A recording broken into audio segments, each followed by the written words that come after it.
G'day.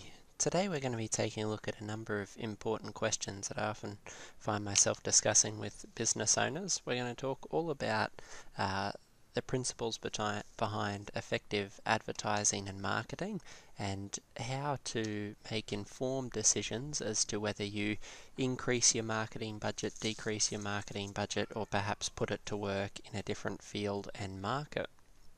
So what we're going to look at today is one of my small businesses that I run. It's a business that generates some passive income for me, and we're going to look at how I'm using marketing to grow that business and some of the questions that I ask myself on a weekly basis to measure the effectiveness of my advertising. I'm going to use a number of tools that I have, including some online reporting for the business and an Excel spreadsheet that I use just to quickly calculate whether or not this business's marketing budget is pulling its weight and making things profitable. So some terms that we should be familiar with is a couple of key terms. One, sales. Obviously, there's the total dollars being generated by the business in the period.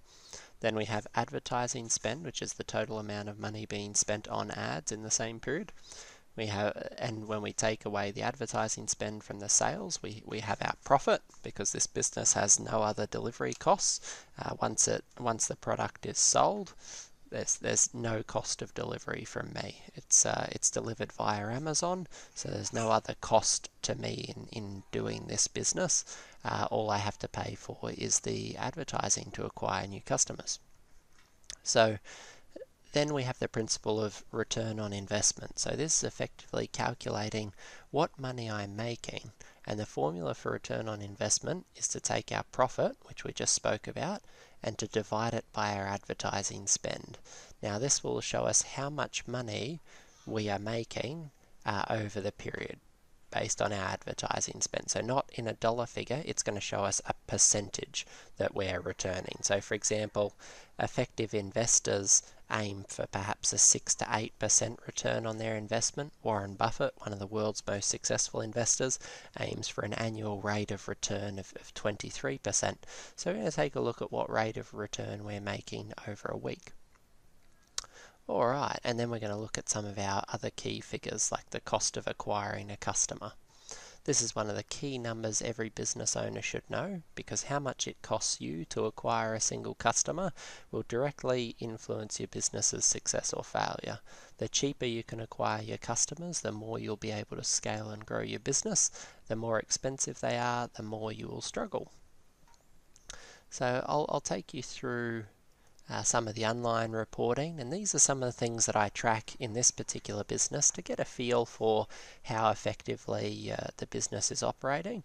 We're going to be looking at data from a single week period, and this is the week we're currently in.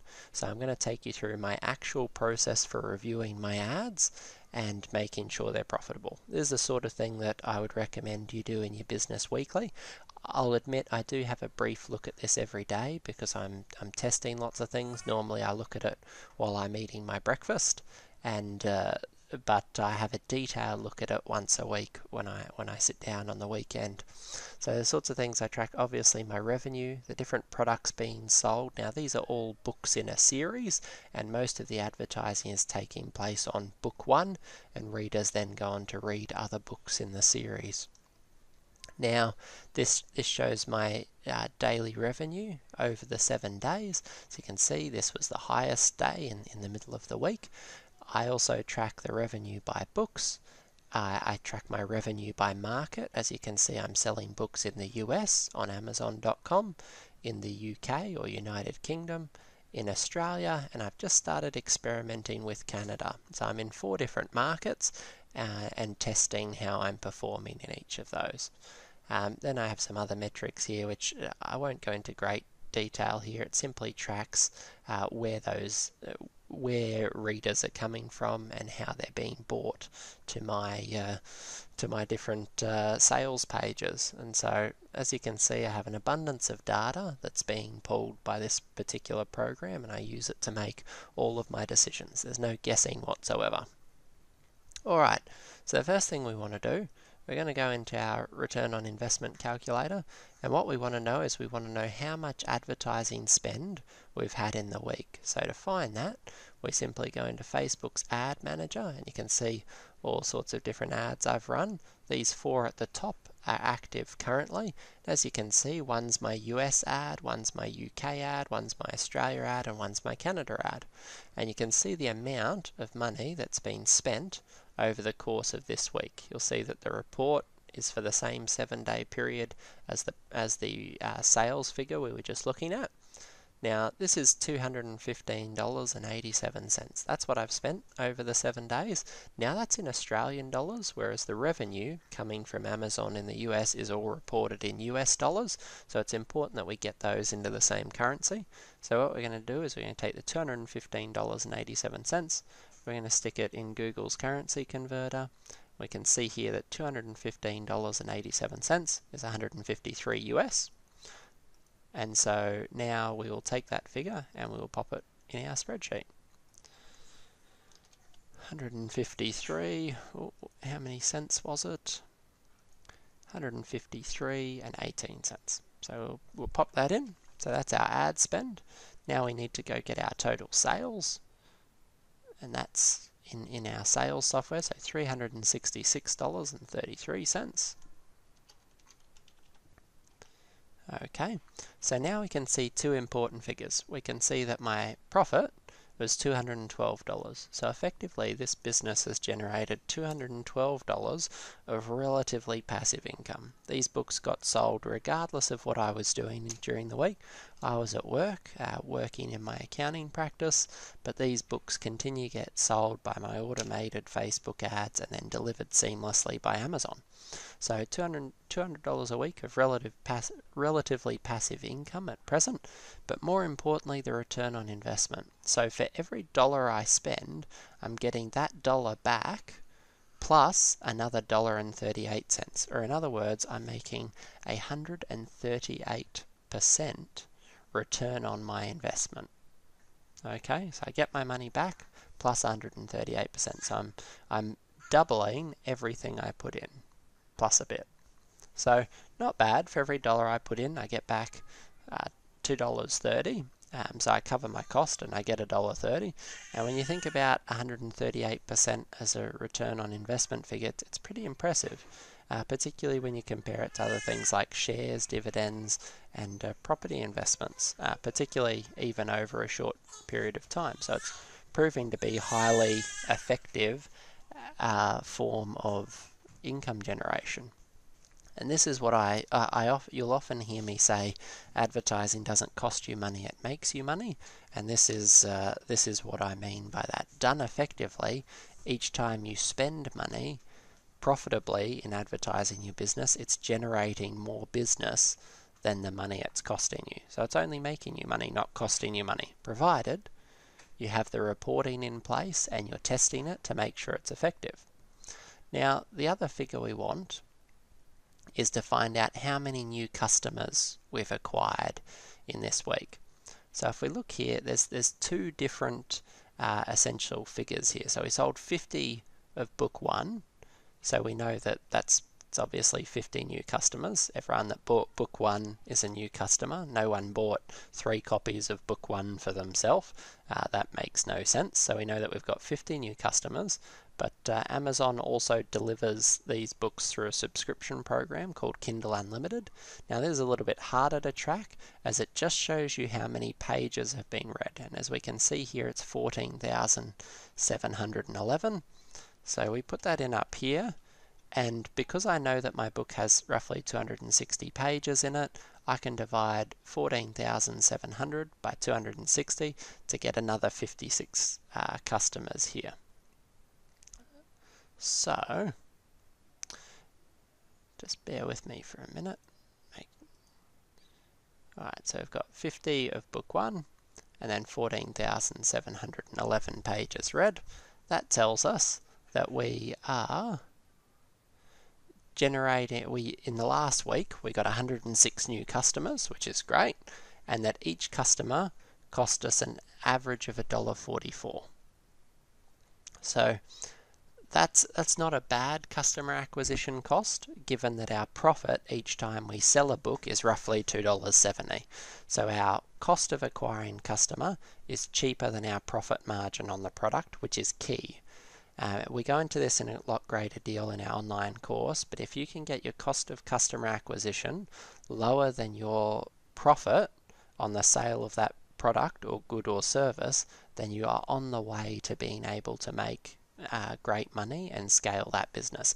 If it's more expensive to acquire a customer than you make off selling them your product or service, your business will eventually go bankrupt. So it's key to get your cost of customer acquisition under control, and I'll show you some things that where we use that to work out in due course. But one of the other things I wanted to do is show you that sometimes it's really important to drill down into your data to see what's going on. I mentioned that we're operating in a couple of different segments, a couple of different markets, and so one of the things that I noticed is that one of our markets, and it is a new market, but it's not quite profitable yet. And we can see this by comparing, for example, if we go to our USA ad spend, we know it's $84 Australian. That's probably about $50 or $60 American. And if we compare that to our Amazon.com ad spend, we can see that it's highly profitable. Our $50 or $60 is generating $170. So we know it's hugely profitable. If we look in the UK, we can see again that our $80 odd or 50 to 60 US dollars is generating us almost $150, so hugely profitable. Then if we go into our .com.au, and this is a relatively new market, I'm just testing at the moment, we can see that we're spending $31 here, so roughly 20 Australian dollars, in order to generate roughly 20 US dollars in order to generate $40 in sales, so that's still profitable. But when we look at Canada, we've only had $8.43 worth of sales, which is a bit concerning because we've spent $12 or $13 US dollars worth of advertising. So effectively, if we were to be ruthless, we would turn off our Canada ad immediately because it's not generating enough money. It's actually losing us money. Now today, at the moment, I'm going to leave that running, and the reason for that is that ad was literally only started 3 days ago, and Facebook ads take a little bit of time to hit their stride. So I'll probably let that ad run for another 4 to 7 days, and if it's still not generating money for me, we'll turn it off and we'll try something else in that demographic. But we can see that all 3 other markets are profitable. We know that Australia is doubling my ad spend, and these others almost tripling in some instances. So and those were just rough eyeballed calculations, but we know that Canada's where we're losing money, Australia's doing okay, but the US is definitely our most profitable market at the moment. So, what else can we learn from this? So we've discovered what our ads are profitable, what ads aren't. We've tested to make sure we're making more money. Now it's time to make a number of decisions. Based on how my ads are performing, what am I likely to do in the current week? Well, my US advertising's doing really well. I'm only spending $10 or $12 a day on it at the moment. I could probably increase both that and my UK ad spend because they're both doing quite well. Australia's a much smaller market, so I'm likely to leave it where it is. And then the Canadian ad, I'm likely to leave it a couple of days to see if it comes good. If it doesn't, I'll get rid of it. Now, long term, I'll make a number of decisions about this business. Effectively, I'm trying to turn this business into a great passive income generator. This is the back library, so all books that I've previously written and that are currently being sold automatically by automated ads and automatic Amazon delivery.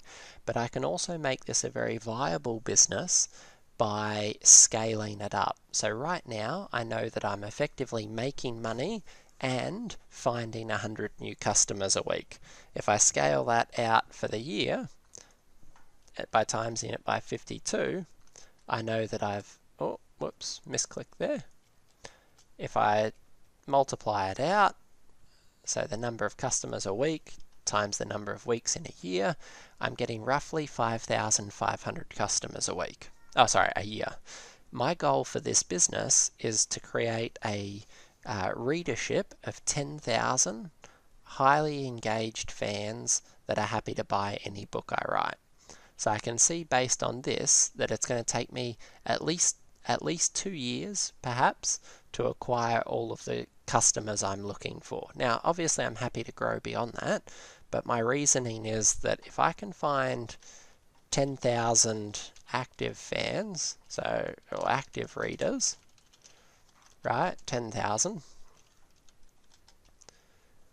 if I can get to that, and I know that my profit on selling one book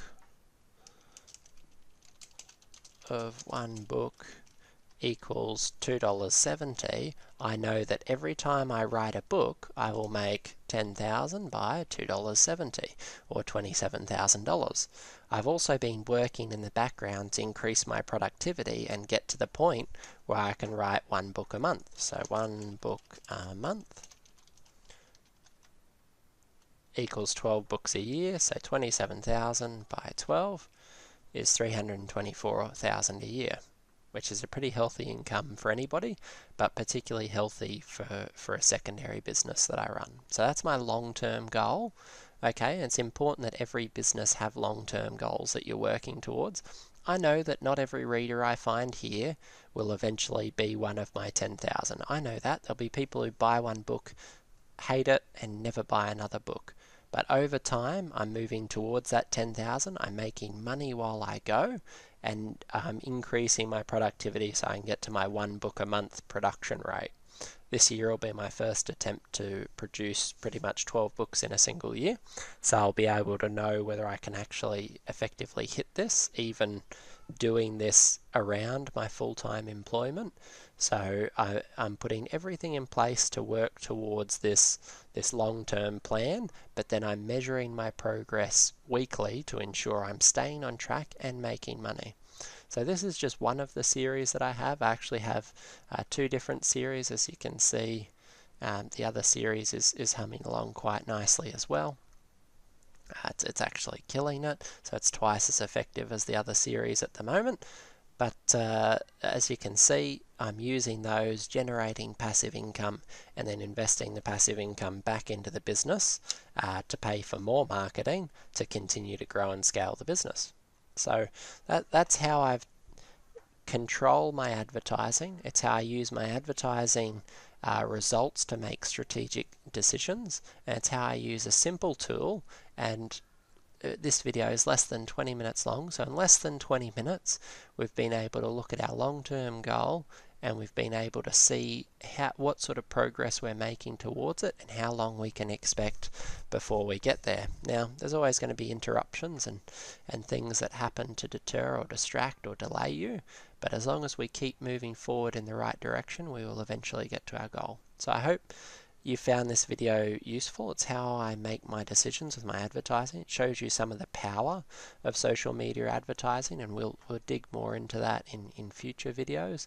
But even on Facebook, you can see some of the tremendous engagement that we've had through some of these ads. One of these ads, just one of the ads alone, if we open up Facebook for a second and I afflict you with my personal Facebook news feed, let's have a look.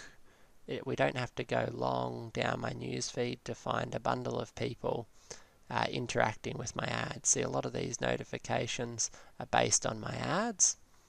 And if we open, not sure which ad, yep, this is the main ad in the US. As you can see, 300 people have liked the post, and it's been commented on 87 times and shared 46 times. So it's not a bad result, and it's reached 40,000 people and had 6,000 people at least click on it. So now that's been running for about a month and a half, and I've got all this dialogue with my readers and customers that's helping me know what I should do. For example, I can see 17 people here that want my book in hard copy. So what do you think I've done? I've gone and organised it in hard copy, and that should release in a couple of days, which I'll then be able to speak to these 15 to 17 people and they'll buy it because they've already told me, look, we're interested, please get it in paper form and we'd love to buy it as soon as possible. So it's helped me decide what products and services I'll offer and in what format, and it's helped me reach new clients and do it profitably. So there's lots of different insights that we've gained from a brief look at advertising, and a great indication of just how powerful it is to understand your numbers, because knowing that I'm making money every time I spend it, I'm very comfortable now to increase my budget and produce an even better result next week. So I hope you've enjoyed that and a brief look at how you can use your metrics to make your business more profitable. We'll see you next time.